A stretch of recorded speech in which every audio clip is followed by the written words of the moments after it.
Hello my dear students, welcome back to the class. तो आज के क्लास में हम लोग वर्क पावर एनर्जी का लेक्चर नंबर 2 करने वाले हैं। और लास्ट लेक्चर में हमने कहाँ तक पढ़ा था?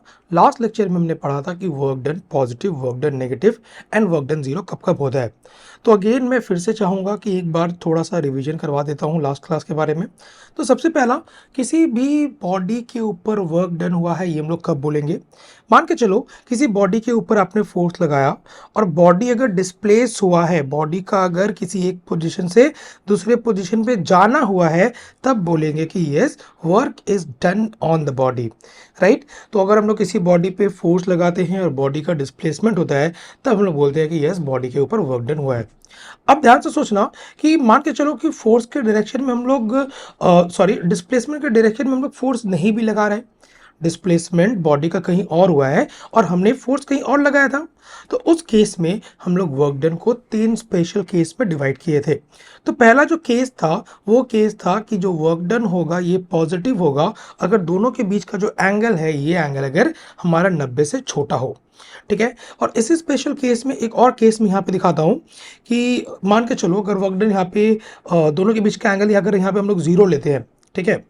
यहाँ पे हम लोग बात करते हैं कि if theta equal to 0 degree, मतलब कि फोर्स और डिस्प्लेसमेंट के बीच में एंगल 0 है। इसका मतलब ये हो गया कि F जो है, फोर्स जो है एंड डिस्प्लेसमेंट जो है, वो दोनों सेम डायरेक्शन में है, सेम डायरेक्शन में है।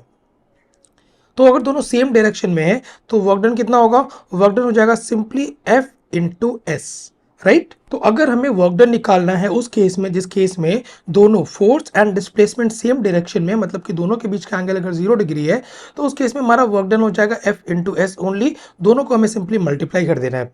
लेकिन अगर हमारा इन दोनों के बीच में एंगल, फोर्स और डिस्प्लेसमेंट के बीच में एंगल अगर 0 डिग्री नहीं है, अगर मान के चलते कि दोनों के बीच में एंगल अगर मान के चलते हो इस केस में कि 180 डिग्री है, मान के चलो एग्जांपल लिया कि if theta equal to 180 degree, इसका मतलब ये हुआ कि फोर्स राइट की तरफ लग रहा है और डिस्प्लेसमेंट लेफ्ट की तरफ हो रहा है, राइट। तो अगर फोर्स राइट की तरफ है, डिस्प्लेसमेंट लेफ्ट की तरफ है, इसका एक एग्जांपल आज हम लोग देखने वाले हैं। तो उस केस में जो वर्क डन होगा, work done that will be minus F into S, right. तो यहाँ पे क्या हो रहा है? Work done minus F into S, दोनों के बीच में जो वर्क डन है वो नेगेटिव होगा। तो यहाँ पे मैंने एक स्पेशल केस लिया है कि थीटा का वैल्यू कितना लिया मैंने? थीटा का वैल्यू मैंने यहाँ पे लिया है 180 डिग्री। लेकिन अगर थीटा का वैल्यू 90 से बड़ा है ना, तब भी हमारा वर्क डन यहाँ पे नेगेटिव होने वाला है, ठीक है। तो ये हो गया केस 2। केस 3 में हम लोग देखे थे कि वर्क डन 0 कब होगा? मान के चलो कि फोर्स का डायरेक्शन और डिस्प्लेसमेंट का डायरेक्शन दोनों अगर एक दूसरे के परपेंडिकुलर है, तो उस केस में इन दोनों के बीच का एंगल 90 है। तो वहाँ पे हमारा वर्क डन हो जाएगा work done equal to F dot displacement that is F S cos theta. देखो ये सारा टर्म्स अगर आपको समझ में नहीं आ रहा तो सिंपली आप 3 केस को समझो। 3 केस मतलब कि एक केस जहाँ पे आपका दोनों के बीच में एंगल 0 है, work done will be simply force into displacement. दूसरा केस जहाँ पे दोनों के बीच में एंगल 180 है, work done will be simply minus F into S. और तीसरा केस जहाँ पे दोनों के बीच में एंगल 90 है, work done will be work done equal to 0, right. तो इसको हम लोग बोलते हैं नो वर्क फोर्स। अभी जो फोर्स यहाँ पे लग रहा है, ये जो फोर्स है, इसको हम लोग बोलते हैं नो वर्क फोर्स, राइट। ये फोर्स कोई वर्क कंट्रीब्यूट नहीं कर रहा है क्योंकि दोनों के बीच में एंगल 90 है, मतलब कि net displacement in the direction of the force is 0। तो हम लोग बोलेंगे कि yes the work done will be 0। तो work done by the force is 0 if the body is displaced in a direction perpendicular to the direction of the force. सही है। तो ये 3 स्पेशल केस हमने देखा था। इस तीनों केस को मैंने यहाँ पे एक्चुअली में समराइज किया है। देखो फर्स्ट केस है कि दोनों का डायरेक्शन सेम है, पॉजिटिव होगा। दोनों का डायरेक्शन ऑपोजिट है, नेगेटिव होगा। और दोनों के बीच में एंगल 90 है, तो एक्चुअली में वर्क डन आपका 0 होगा, ठीक है। तो ये 3 केस मेनली आपको याद रखना है, ये 3 स्पेशल केस है वर्क डन का। आगे देखते हैं हम लोग कि वर्क डन बाय ग्रेविटी इसको बोलेंगे। देखो मान के चलो किसी भी बॉडी को आपने ऊपर की तरफ फेंका है, राइट। किसी भी बॉडी को अगर आपने ऊपर की तरफ फेंका है तो बॉडी का डिस्प्लेसमेंट किधर हो रहा है? सर बॉडी का डिस्प्लेसमेंट तो ऊपर हो रहा है, बॉडी तो ऊपर की तरफ जा रहा है, राइट। लेकिन अगर मैं आपसे पूछूं कि यहाँ पे ग्रेविटी कितना वर्क कर रहा है, सो बॉडी का डिस्प्लेसमेंट ऊपर की तरफ है। अगर बॉडी ऊपर की तरफ जा रहा है तो बॉडी का डिस्प्लेसमेंट ऊपर की तरफ है और ग्रेविटी एक्ट हो रहा है बॉडी के ऊपर नीचे, राइट। बॉडी का डिस्प्लेसमेंट ऊपर है और ग्रेविटी एक्ट हो रहा है बॉडी के ऊपर नीचे, तो दोनों के बीच में एंगल कितना हो गया, दोनों के बीच में सर एंगल हो गया 180 डिग्री। मतलब कि इस केस में जो वर्क डन होगा that will be force into displacement, लेकिन सामने में एक माइनस आएगा, राइट। तो देखो weight is a constant force exerted by the earth toward its own. तो सबसे पहले हम लोग देखते हैं कि यहाँ पे जो फोर्स आने वाला है ये कौन सा फोर्स है। तो ध्यान से देखना कि वेट जो है, जो कि जिस वेट क्या है, वेट एक फोर्स है जिस फोर्स से अर्थ किसी बॉडी को अपने सेंटर की तरफ खींचता है, राइट। तो अगर मैं यहाँ पे फोर्स के बारे में बात करूंगा, ये फोर्स कौन सा फोर्स होगा, force will be nothing but the weight of the body, the weight of the body, right. ये वेट किधर एक्ट होता है सर, वेट एक्ट होता है बॉडी के ऊपर नीचे के डायरेक्शन में toward the centre of the earth, जिसको हम लोग m इंटू जी से दिखाते हैं। तो बॉडी मान के चलो कि बॉडी अगर ऊपर की तरफ मूव कर रहा है, बॉडी अगर ऊपर की तरफ मूव कर रहा है, तो बॉडी का डिस्प्लेसमेंट का डायरेक्शन और उसके ऊपर लगने वाला जो फोर्स है बिकॉज ऑफ द ग्रेविटी वो नीचे लग रहा है, इन दोनों के बीच में एंगल हो गया 180 डिग्री। सो वर्क डन कितना हो जाएगा, work done will be m into जी।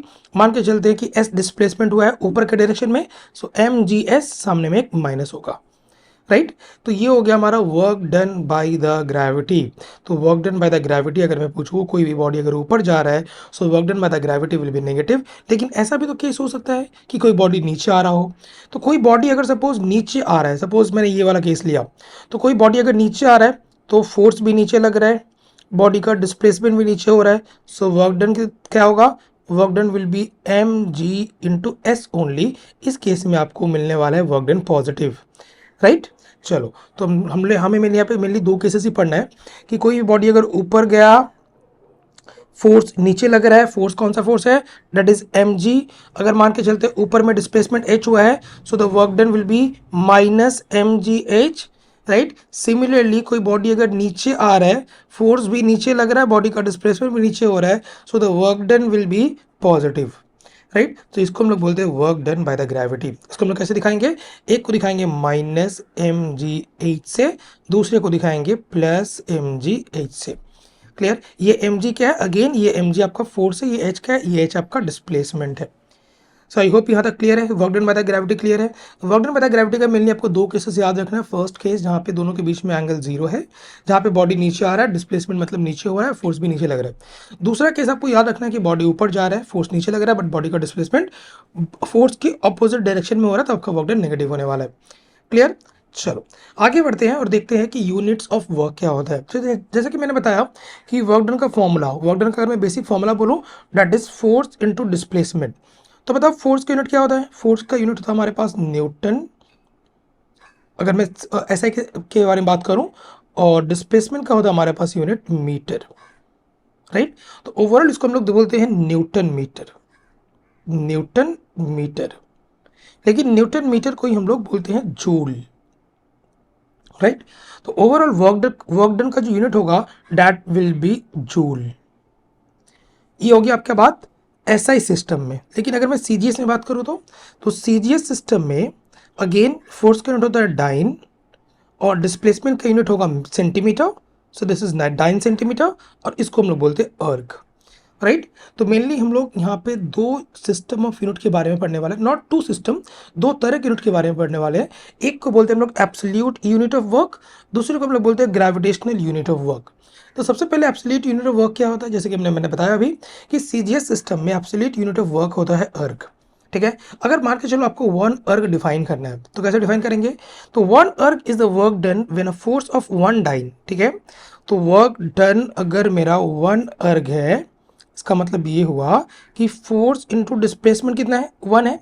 मतलब कि फोर्स वन डाइन है और फोर्स की वजह से जो डिस्प्लेसमेंट हुआ है that is 1 centimetre, that is 1 centimeter, and its point of application moved through a distance, this will be moved through a distance of 1 centimeter in its own direction, right. तो अगर हमने मान के चलो वन डाइन का force लगाया, उसका displacement अगर 1 सेंटीमीटर हुआ है, तब बोलेंगे उसके ऊपर जो वर्क डन हुआ है that is equal to 1 erg. तो force is 1 dyne, displacement is 1 centimetre, so the work done is 1 erg. Right. उसी तरह से अगर मैं ऐसा सिस्टम में जूल को डिफाइन करूं, सो जूल को कैसे डिफाइन करेंगे? मान के चलो कि आपने फोर्स लगाया है 1 न्यूटन का, और उस फोर्स की वजह से उस बॉडी का डिस्प्लेसमेंट हुआ है through 1 metre, right. So the point of application moved, यहाँ पे अगेन ये आएगा, यहाँ पे moved through 1 metre in its own direction, मतलब कि मान के चलो आगे की तरफ हमने फोर्स लगाया और आगे की तरफ इसका डिस्प्लेसमेंट हुआ है by 1 metre, force is 1 newton, तब इसको हम लोग बोलेंगे the work done on the body is 1 joule, right. तो दो absolute unit of work done में हम लोग दो के बारे में पढ़ेंगे, एक है अर्ग, दूसरा है आपका जूल। अर्ग को हम लोग डिफाइन करते हैं सीजीएस सिस्टम में, जूल को हम लोग डिफाइन करते हैं एसआई सिस्टम में, राइट। आगे देखते हैं कि यूनिट्स ऑफ वर्क का प्रैक्टिकल यूनिट क्या है। तो प्रैक्टिकल यूनिट ऑफ वर्क का मतलब ये हुआ कि डेली लाइफ में जो हम लोग मान के चलो कि इलेक्ट्रिसिटी यूज़ कर रहे हैं, तो इलेक्ट्रिसिटी में जो यूनिट हम लोग यूज़ करते हैं उस यूनिट का नाम है किलो वॉट आर। ये किलो क्या है? किलो मतलब कि वॉट आर को हमने किलो में कन्वर्ट किया है by dividing it by 1000, right. तो वॉट क्या है, देखो ध्यान से, सबसे पहले यहाँ पे हम लोग वॉट बताते हैं। तो what is the unit of power. What क्या है? वॉट आपका यूनिट ऑफ पावर है, यूनिट ऑफ पावर, राइट। ये आर क्या है? आर है unit of time, unit of time. हम लोग एनर्जी को डिफाइन करते हैं पावर इनटू टाइम से। तो पावर का यूनिट हो गया वॉट और टाइम का यूनिट हो गया आर, तो एनर्जी का यूनिट हो गया वॉट आर, सही है। So the unit of energy is watt into hour. इसी को अगर हम लोग किलो में कन्वर्ट कर देंगे बाय डिवाइडिंग इट बाय 1000, तो ये हो गया हमारा किलो वॉट आर। क्लियर? तो किलो वॉट आर क्या है? प्रैक्टिकल यूनिट ऑफ आपका वर्क डन है। So one practical unit of work done are the watt hour and kilowatt hour. The watt hour is the work done in 1 hour at the rate of 1 joule per second. ये क्या दिया गया है? ये आपका power दिया गया है। तो अगर मान के चलो किसी बॉडी पे 1 जूल/सेकेंड के रेट से काम हो रहा है, मतलब कि पावर इज 1 जूल/सेकेंड, मतलब कि 1 वॉट, तो 1 घंटे में बॉडी के ऊपर जो एनर्जी खर्च होगा या फिर बॉडी के ऊपर जो वर्क डन होगा, that will be 1 watt hour. कितना होगा? 1 वॉट आवर। उसको हम लोग किलो में कन्वर्ट करेंगे तो हो जाएगा किलो वॉट आवर। क्लियर? तो ध्यान से देखना, मान के चलो कि आपको 1 वॉट आवर को चेंज करना है जूल में।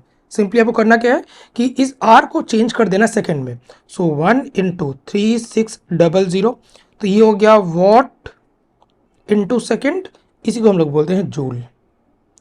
तो सिंपली आपने क्या किया कि आर को चेंज कर दिया, इस आर को चेंज कर दिया अपने सेकंड में, तो ये कन्वर्ट हो जाएगा जूल में, वॉट आर कन्वर्ट हो जाएगा जूल में। सिंपली अगर 1 किलो वॉट आर उसको आप लोग लिख सकते हो 1000 watt hour. Kilowatt hour, kilo को आप लोग लिख दोगे 1000, so this will be 1000 watt hour. So practical unit of work done क्या होगा? Practical unit of work done is watt hour and kilowatt hour. और इसको हम लोग डिफाइन कैसे करेंगे कि अगर मान के चलो पावर आपका 1 वॉट है और 1 घंटे के लिए वो काम कर रहा है, तो जो काम होगा that will be equal to 1 watt hour. Clear यहाँ तक? चलो नेक्स्ट हम लोग पढ़ते हैं कि ग्रेविटेशनल यूनिट ऑफ वर्क क्या है। तो ग्रेविटेशनल यूनिट ऑफ वर्क हमारा है ग्राम सेंटीमीटर या किलोग्राम सेंटीमीटर। तो ग्राम सेंटीमीटर, किलोग्राम सेंटीमीटर को हम डिफाइन कैसे करेंगे? तो 1 gram centimetre is a work done in raising a body of mass 1 gram vertically through 1 centimetre against the gravity. तो मान के चलो किसी बॉडी को आप ग्रेविटी के अगेंस्ट में ऊपर की तरफ 1 सेंटीमीटर मूव कर रहे हो, तो बॉडी के ऊपर जो वर्क डन होगा, इस वर्क डन को बोलेंगे हम लोग 1 gram centimetre work done, right. तो बॉडी के ऊपर 1 ग्राम वाले बॉडी के ऊपर बॉडी का मास कितना होना चाहिए? बॉडी का मास होना चाहिए 1 ग्राम। तो 1 ग्राम वाले बॉडी के ऊपर अगर आप लोग ऊपर की तरफ एक फोर्स लगा रहे हो और उस फोर्स की वजह से अगर मान लो डिस्प्लेसमेंट हुआ है 1 सेंटीमीटर का, तो बॉडी के ऊपर जो वर्क डन होगा उसको हम लोग बोलेंगे ग्राम सेंटीमीटर। और इसी ग्राम सेंटीमीटर को अगर आप लोग को अर्ग में कन्वर्ट करना है तो आपको 981 से यहाँ पे मल्टीप्लाई करना पड़ेगा या फिर 980 से मल्टीप्लाई करना पड़ेगा, राइट। तो 1 ग्राम सेंटीमीटर को अगर आपको कन्वर्ट करना है अर्ग में, सो दिस विल बी 981 अर्ग। सिंपली हमने क्या किया? सिंपली हमने यहाँ पे एक्चुअली में 981 से मल्टीप्लाई कर दिया है। क्लियर? नेक्स्ट अगर मैं एसआई सिस्टम के बारे में बात करूँ तो एसआई सिस्टम में ग्रेविटेशनल यूनिट ऑफ वर्क होता है किलोग्राम मीटर। तो again the same type of definition कि 1 kilogram metre is a work done in raising a body of mass 1 kilogram vertically through 1 metre. Against the gravity. तो किसी 1 kilogram body को अगर हम लोग ऊपर के तरफ 1 मीटर मूव करते हैं तो बॉडी के ऊपर जो वर्क डन होगा उसको हम लोग बोलेंगे 1 किलोग्राम मीटर। क्लियर है? चलो, तो ये हो गया आपका gravitational unit of work done. अगर 1 किलोग्राम मीटर को कन्वर्ट करना है जूल में तो हमें यहाँ पे मल्टीप्लाई करना पड़ेगा 9.81 से। तो अगर मैं किलोग्राम मीटर को 9.81 से मल्टीप्लाई करता हूँ तो वो कन्वर्ट हो जाएगा हमारा जूल में। क्लियर है? चलो, तो नेक्स्ट हम लोग पढ़ लेते हैं कि किस तरह से हम लोग जूल को अर्ग में कन्वर्ट करेंगे। तो जैसे कि मैंने यहाँ पे डिफाइन किया था 1 जूल कितना होता है? 1 joule means 1 newton into 1 metre. Similarly 1 erg कितना होगा? 1 erg is 1 dyne into 1 centimetre. Right? तो अब देखो ध्यान से किस तरह से मैं इसको कन्वर्ट कर रहा हूँ। तो कन्वर्ट करने के लिए सबसे पहले मैं इस न्यूटन को कन्वर्ट करूंगा डाइन में। सो देखो ध्यान से 1 जूल इक्वल टू 1 न्यूटन को मैं लिख रहा हूँ 10⁵ डाइन। सही है? 1 न्यूटन क्या होता है? 1 न्यूटन इक्वल टू 10⁵ डाइन। उसके बाद मीटर को मैं कन्वर्ट कर रहा हूँ सेंटीमीटर में।